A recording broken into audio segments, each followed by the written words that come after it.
I presented you a really big challenge pretty early on in the whole process, which was, this size is not going to work. Let's expand it.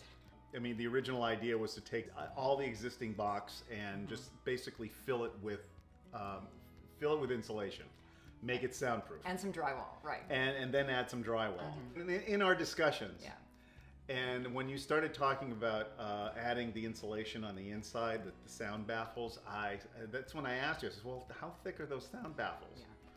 Yeah. And we quickly found out you're going to lose essentially half a foot Because of adding of the space, drywall, adding the insulation, drywall, the adding insulation, the acoustic and I foam. said, you know, you're going to be like this Yes. in here. So now I'm thinking we're going to have to expand this. Especially because I talk with my hands, especially when I'm And recording. Then there's that. So there's that. I didn't want to be whacking into the side of the walls. And that immediately presented some tremendous challenges. Number one, it meant that we had to throw out the floor and build a new floor because we needed a new platform to set this all down on. And I got to the point there where I was going, we're really close to the threshold where maybe we should just start from scratch. And that broke my heart because I was so invested now in making this sauna into my new sound booth. Right. So I didn't like that idea that we might have to scrap it. I know.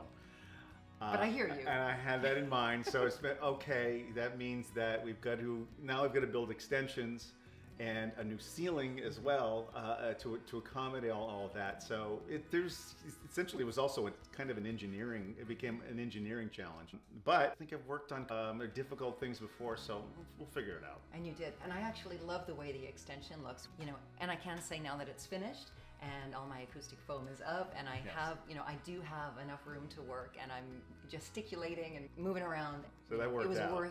It was worth that kind of detour, that massive change of plan, you know, throwing out the original plan. And I know it involved more time, more money, more labor, more engineering brain. Yeah, like you said, and the thing is, I was a little concerned because, I mean, the original walls of the sauna are actually fairly thin. So I had to build on top of that and build off to the side of that and essentially had to match those dimensions so that the outside of the box would still be uniform. I was concerned about the aesthetics of this. Well, once we got the insulation in there, tamped it all down, and it works. yeah, and that works too. And I think it's beautiful.